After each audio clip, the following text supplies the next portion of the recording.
Salut tout le monde, j'espère que vous allez bien les amis, on est parti pour la vidéo du jour et on va démarrer avec l'anniversaire du président. Florentino Pérez fête aujourd'hui ses 76 ans, on lui souhaite évidemment un très joyeux anniversaire. L'un des plus grands présidents, si ce n'est le plus grand président de l'histoire du Real Madrid, et certainement aussi l'un des plus grands, si ce n'est le plus grand président de l'histoire du football, ce qu'il a fait depuis de nombreuses années maintenant du côté du Real, comment il gère cette équipe du Real Madrid, et on rappelle que c'est la section omnisport, hein, puisque il gère le football, mais il gère aussi les autres sections. C'est quand même quelque chose d'exceptionnel. C'est un homme qui a connu des réussites tout au long de sa vie, en tant que chef d'entreprise, mais aussi en tant que président du Real Madrid. Hein. C'est quand même quelqu'un qui a apporté en général beaucoup de joie au Real sur l'aspect sportif, et pas que sur l'aspect sportif. On peut aussi évidemment parler par exemple du nouveau stade qui va arriver, enfin du nouveau stade, de la rénovation du Bernabéu qui va arriver et se terminer dans quelques mois maintenant. Bref, on souhaite un très joyeux anniversaire à Florentino Pérez. On continue les amis avec les deux unes des quotidiens madrilènes. Le quotidien AS qui fait sa une sur le Barça, le scandale économique qui lie le FC Barcelone au corps arbitral espagnol. Bon, on va pas en parler. On a en bas de la une du quotidien AS un petit encart qui est consacré au Real Madrid. Le Real qui considère tout simplement que les arbitres sont souvent à leur défaveur au merengue.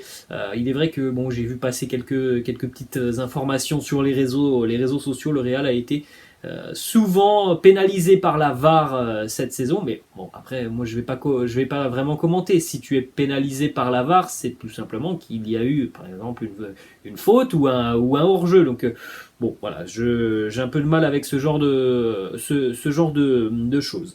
On enchaîne avec cette fois-ci la une du quotidien Marca, consacrée à Diego Simeone, l'entraîneur de l'Atlético Madrid.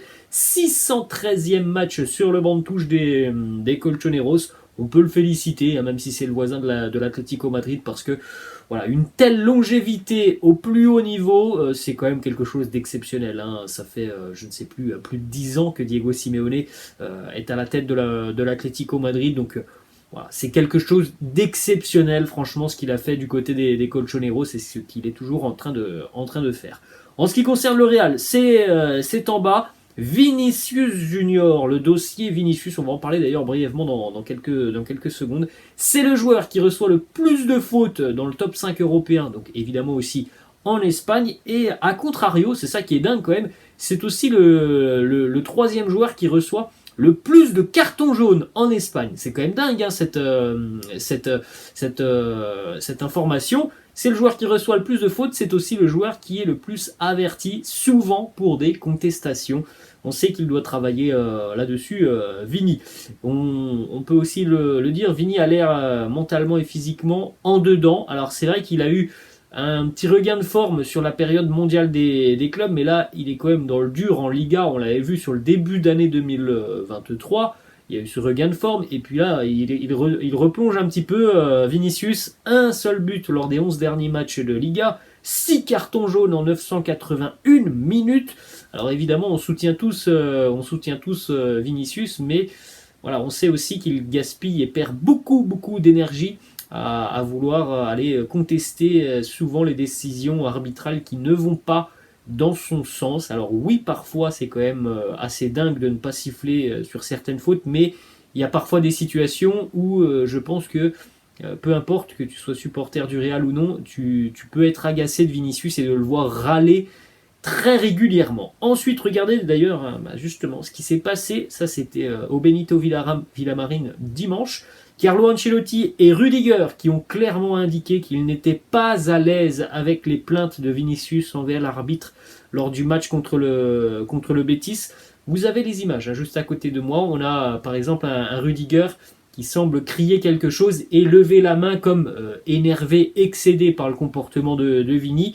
Et puis on a un Fede Valverde qui, en voyant Vinicius aller invectiver un petit peu l'arbitre, Fede Valverde qui a baissé la tête, et comme pour dire c'est pas possible, il ne va jamais s'arrêter et se concentrer sur son jeu. On enchaîne les amis avec une information qui vient de tout droit de l'entraînement. Donc entraînement et préparation du match de l'Espagnol Barcelone, ça sera samedi 14h. À noter que David Alaba et Ferland Mendy poursuivent leur récupération à l'écart du groupe, mais que les informations sont quand même très positives. Ils vont revenir incessamment sous peu. Là, c'est une histoire de quelques jours maintenant pour revoir Alaba et Mendy. Alors, les deux devraient manquer le match face à l'Espagnol ce week-end, mais potentiellement, ils pourraient être disponibles pour affronter Liverpool la semaine prochaine. Ensuite, on continue avec une information qui concerne Carlo Ancelotti et l'avenir du Mister Ancelotti. Ce qui va se passer sur ce mois de mars va être déterminant pour l'avenir de Carlo Ancelotti. Alors bon, il n'y a pas besoin d'être un grand mathématicien pour comprendre que le mois de mars va être très important pour le Real. Alors, il y a la Ligue des Champions, évidemment, qui va être importante. Le match retour face à Liverpool, qui est quand même plutôt bien engagé. Et on le sait aussi, la Liga, c'est une mission qui va être très très compliquée. Et on aura, sur le tout début du mois d'avril, le match retour de Coupe du Roi. Donc autant dire que voilà, ce mois de mars, c'est évidemment un mois qui peut être très impactant sur la suite de carrière de Carlo à la tête du Real. On enchaîne avec quelques petites stats sur les merengues. Lors des 11 premières journées de Liga, le Real avait fait quasiment le plein. 31 points sur 33, 10 victoires et un petit nul. Lors des 13 dernières journées de Liga, là par contre, c'est là malheureusement que le Barça a creusé un écart assez important, 22 points sur 39. C'est à peine mieux que la moyenne, 22 points sur 39. 6 victoires, 4 nuls, 3 défaites. C'est un bilan évidemment qui n'est pas satisfaisant pour une équipe comme le Real Madrid. D'autres stats qui montrent que le Real ne fait pas une si mauvaise saison. Le club est la quatrième équipe des 5 grands championnats en termes de buts encaissés. Ça, c'est quand même c'est assez fou. Le Real qui, moi je le dis souvent, je trouve que défensivement on manque de repères et je trouve qu'on est quand même assez fébrile défensivement. Mais malgré tout ça, le Real n'a encaissé que 18 buts en Liga cette saison. C'est la quatrième meilleure défense des 5 grands championnats réunis. Donc c'est quand même assez impressionnant. Mais voilà, ça, j'aimerais bien par exemple voir aussi les statistiques comparatives de Thibaut Courtois dans les buts, parce que voilà, ce serait quand même quelque chose à mettre en appui par rapport à cette statistique, parce que si ça se trouve, et c'est l'impression que j'ai, tu concèdes peut-être énormément d'occasions, et heureusement que tu as Thibaut Courtois dans les buts, sinon peut-être que voilà, on aurait encaissé encore bien plus de buts. Le Real est l'équipe qui à l'heure actuelle a marqué le plus de buts en Liga, malgré que sur les dernières semaines on a des problèmes offensifs. Le Real est tout de même la meilleure attaque de Liga. C'est la deuxième meilleure équipe aussi en termes de buts marqués en Ligue des Champions. Autre statistique, ça c'est plus sur l'aspect mental, mais on le sait évidemment. Le Real est l'équipe des 5 grands championnats européens qui a marqué le plus de buts au cours des 15 dernières minutes cette saison, à égalité avec le Paris Saint-Germain. 17 buts inscrits dans le dernier quart d'heure d'une rencontre. On continue avec un petit mot de Jürgen Klopp. Alors les Reds de Liverpool se sont imposés 7-0. C'était dimanche, je crois, face à Manchester United. Résultat très impressionnant. Et c'est évidemment un résultat qui permet aux Reds de Liverpool de se préparer au mieux pour leur déplacement dans moins d'une semaine maintenant du côté du Bernabeu. Klopp qui prévient un petit peu les merengues. Ça montre ce que nous sommes capables de faire. Alors, on vient de le dire aussi, par exemple, sur les 3 derniers matchs du Real, on a eu beaucoup de difficultés offensivement, avec un petit but marqué face à l'Atlético, 0 donc face au Barça, 0 face au Betis, et on rappelle qu'à Liverpool, tout était rentré. Voilà, ça c'est quelque chose évidemment qui fait partie de la magie et des anomalies du football. À Liverpool, voilà, t'avais l'impression que tu pouvais tirer de n'importe où, ça allait rentrer au fond des filets. C'est pas que ça ne se passe pas comme ça tous les jours. Il est évident que du côté des Reds, on a eu un Real en hyper efficacité devant le but, et c'est quelque chose qui arrive une fois de temps en temps, mais sur la régularité d'une saison, tu ne peux pas être autant prolifique. Les expected goals, je crois, en field, c'était 2 et quelques pour le Real, et peut-être même moins, 1 et quelques. Et au final, tu marques 5 buts, ça arrive une fois tous les... voilà. On enchaîne les amis avec une petite information qui concerne Eden Hazard. 7, comme le nombre de matchs disputés par Eden cette saison avec le Real, toute compétition confondue. C'est incroyable quand même, 7 matchs pour Eden Hazard. C'est quand même assez dingue hein, pour Eden. Je ne sais même plus quoi en penser. On peut aussi reprocher à Carlo hein, d'avoir annoncé à l'issue de la saison passée et au début de saison qu'il allait compter beaucoup plus sur Eden Hazard. Bon, on va pas se mentir, ça a été quand même un gros mensonge de la part de Carlo Ancelotti.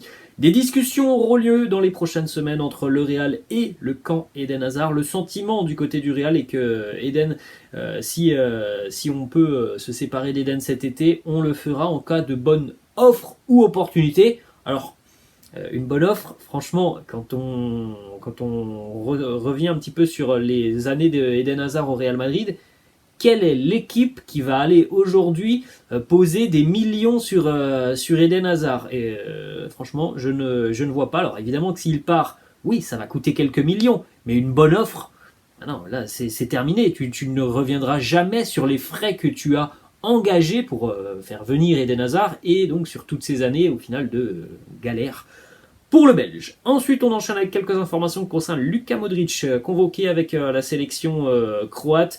Alors, les matchs se joueront à la fin du mois de mars. Bon, c'est pas forcément une bonne nouvelle pour le Real, hein, parce que niveau repos, voilà, je pense que avec la Coupe du Monde, voilà, on aurait préféré certainement voir un Luka au repos. Non, il sera encore avec la sélection croate. Ensuite, on a deux informations de foot mercato. Hier, Luka Modric serait actuellement plus proche de quitter le Real que de renouveler son contrat. Une destination possible, ça serait Al Nassr, du côté de l'Arabie Saoudite. Le conseiller de Luka Modric entretient de bonnes relations avec le club saoudien ainsi qu'avec son directeur sportif Goran Vucevic. Moi, les amis, je m'en tiens aux déclarations de Luka Modric qui souhaite prolonger son contrat avec le Real. Et visiblement, on a bien compris aussi, c'est la même chose d'ailleurs pour Toni Kroos, que le Real voulait surtout ne pas se précipiter et qu'on attend de voir un peu ce que va donner la fin de saison pour Kroos, pour Modric, pourquoi pas leur proposer une prolongation de contrat. Donc ces informations, donc il est plus proche de quitter le Real que de rester. Moi personnellement, à l'heure actuelle, je n'y prête pas beaucoup attention. Ensuite, autre information, ça nous vient tout droit de la Catalogne. Gérard Romero qui nous annonce que Jorge Mendes, l'agent de Marco Asensio, a proposé son joueur au FC Barcelone. Le club va y réfléchir. Ils apprécient sa polyvalence. Alors c'était déjà le cas, je crois, l'été dernier. On va pas se mentir, Marco Asensio l'été dernier, il avait demandé plus de temps de jeu au Real. Il ne l'a pas eu. Hein, c'est très très loin d'être un titulaire indiscutable, il ne l'a pas eu. Donc là aussi, on peut se dire hein, qu'il va y avoir un feuilleton, il va y avoir un dossier mercato assez intéressant avec Marco Asensio et on n'est pas à l'abri hein, qu'il rejoigne le Barça. Ensuite, on a une autre information. Visiblement, Marco Asensio aurait déjà discuté avec Arsenal. L'AC Milan aussi est très intéressé par le joueur. On va terminer avec deux informations mercato. Hier, Rouni Calafat, le scout du Real Madrid, qui en général déniche les talents du côté de l'Amérique du Sud, était à Londres pour rencontrer le papa de Jude Bellingham. Il lui a donc exposé un petit peu le projet du Real Madrid. On sait hein, que voilà, il y a plusieurs clubs intéressés et les plus chauds sont le Real, Liverpool et Man City. Et on termine avec une information justement qui concerne un petit peu Manchester City et le Real. Joao Cancelo demande beaucoup plus de temps de jeu. Le Bayern dispose d'une option d'achat de 70 millions d'euros et le Bayern va prendre sa décision cet été. Malheureusement, à l'heure actuelle, Julian Nagelsmann ne lui fait pas beaucoup confiance. Si le Bayern ne l'achète pas, le Real et le Barça pourraient être des options intéressantes pour Joao Cancelo qui lui souhaitait rejoindre visiblement le Real au mois de janvier. Donc dossier à suivre sur le mercato estival. Joao Cancelo qui pourrait quitter City et pourquoi pas rejoindre l'Espagne et le Real. Voilà les amis, la fin de cette vidéo, j'espère que ça vous a plu. N'hésitez pas comme d'habitude à lâcher un petit pouce bleu, n'hésitez pas non plus à vous abonner à la chaîne, je vous laisse et je vous dis à demain. Ciao.